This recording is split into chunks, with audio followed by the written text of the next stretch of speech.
अस्सलाम वालेकुम वरहमतुल्लाहि व बरकातुहू।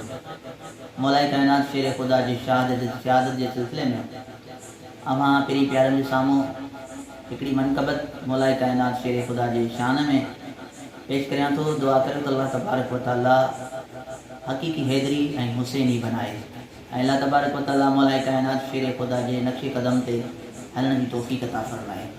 अल्लाह ताला जी महिरबानी आहे, मालिक जा किरोड़े करम आहिनि जो अॼु राति ही तालिबनि सां गॾु मौला अली मुश्किल कुशा जी राति इंशाअल्लाह ताला मुकमल तरीक़े सां गुज़ारबी सुन्नत ऐं शरीयत जे दायरे में जेको असांखे पंहिंजे वक़्त जे होस लजपाल सखी सरदार कंबर वारे सरकार दस ॾिनो आहे त असली अलीअ जी मुहबत करण वारा केरु आहिनि, असली अलीअ जा दावेदार केरु आहिनि, उहे तव्हांजे साम्हूं आहे।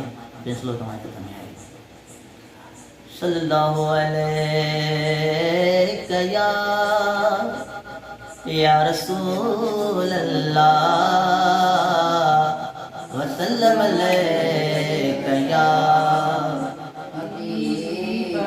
सल्लल्लाहु अलैका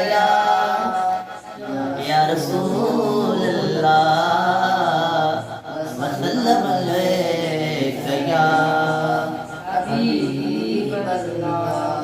ओ मनी या न मनी अव्हां जी मर्ज़ी असांजो त नारो अलिया अलिया। ओ मनी या न मनी अव्हां जी मर्ज़ी असांजो त नारो अलिया अलिया असांजो त नारो अलिया अलिया। ओ मिलियो वंडवा है मिलियो वंडवा है हर मोमिन खे बोले लदीजन इहा ई गलिया बोले लदीजन इहा ई गलिया। ओ नबी पाक जो त नियाणो ही आहे पाक पंजतन जो घराणो ही आहे घराणो ही आहे। वो बदबकमलो है बदबकमलो सफ़ावियो जलिया असांजो त नारो अलिया अलिया तो असांजो त नारो अलिया अलिया।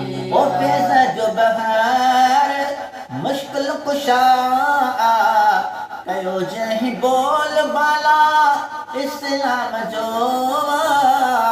इस्लाम जो उतां ई त बणियो है उतां ई त बणियो हर हिकु वलिया असांजो त नारो अलिया अलिया तो असांजो त नारो अलिया अलिया। ओ हुसैनी त तारिक दीतो आ गुलामी अहले बेतने जे दर्जी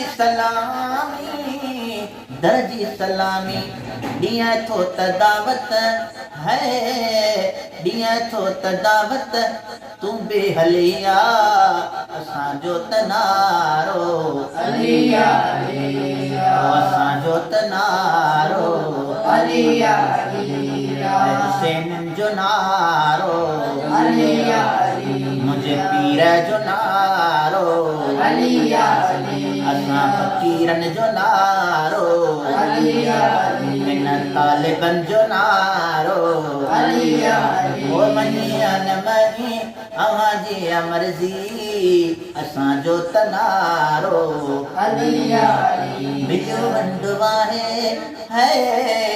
मिलियो वंडवा है हर मोमिन खे बोले लदीजन इहा ई गलिया बोले लदीजन इहा ई गलिया।